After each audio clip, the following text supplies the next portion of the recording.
What's up everyone, it's Adam from Life of Adam. Came back with a brand new lifeguarding video. And today's video, I'm gonna be talking about how hard is it to become a lifeguard? Can you become a lifeguard? Are you in a position to try the course to get your certification? So this video will provide you with some insight on whether or not you should give it a shot. Now, before I dive into this, I make a bunch of lifeguarding content about passing the course, passing the swim tests, becoming a lifeguard, basically everything you need to know. So definitely consider subscribing and liking the video to show your support. Now for this video, I broke this out into two main parts. The first part we're going to talk about is your swimming ability, your skills, your techniques, more the physical and the athleticism. So in order to become a lifeguard, you have to be 15 years old, but also you have to be very comfortable in the water. So if you're someone who you go into a pool, you go into the ocean and you're not very comfortable swimming around, you have to think about it, you don't like going underwater, you don't like opening your eyes underwater, you don't like when water gets in your nose,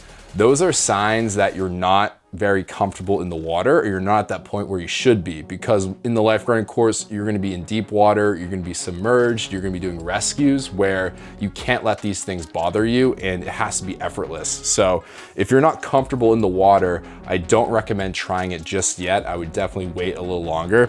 Also, what's very important is your swimming technique. When you have good swimming technique, it allows you to swim longer distances because your movements, your strokes are very efficient. So where you go from one place to another, it's not nearly as going to be as tiring as someone who has less of a good technique and they're doing horrible form and they're swimming that same distance because they have to exert a lot more energy into moving themselves in the water. So you definitely want to make sure that you can do front crawl, breaststroke, backstroke, elementary backstroke. You're comfortable moving side to side. Side stroke I used quite a bit during the lifeguarding course, especially when you have a tube under one arm or holding onto a victim. So basically you got to have the ability to swim at all different sides, all different directions, and be comfortable in the water and have the endurance. So the endurance is something that you want to practice at a pool that's near you before you try it. Try swimming laps. And then once you can swim a decent amount of distance without stopping, like 300 yards, and you feel pretty good, then you can try the lifeguarding course, because on the first day,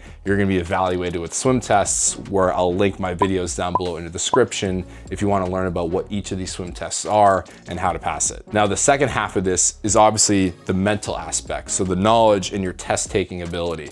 In the lifeguarding course, there's a lot of memorization. Like, they're gonna give you certain scenarios and you have to be able to not only memorize like what goes into each of those scenarios, but you got to apply what you learned and choose the right rescue for the right situation.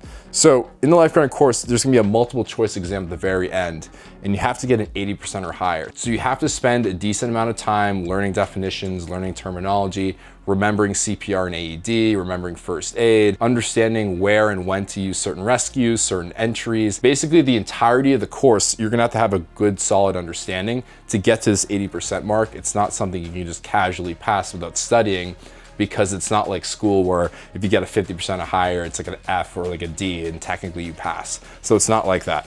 The second thing is you got to demonstrate what you learn, which for some people can be a little difficult. For the CPR portion of the course, you're gonna have to demonstrate CPR on a dummy for an infant, a child, an adult. You're gonna have to demonstrate how to use the AED, and you're gonna be evaluated based on how you do it. So if you're someone who's not very comfortable, demonstrating, performing skills in front of people, that is something where you have to kind of step outside of your comfort zone, give it a shot, trust yourself, and be able to execute. So that's very important as well. So I hope you guys enjoyed this video and found it helpful. Comment down below if you have any questions, like and subscribe to show your support, and I'll see you all in the next video. Thank you so much. Peace out.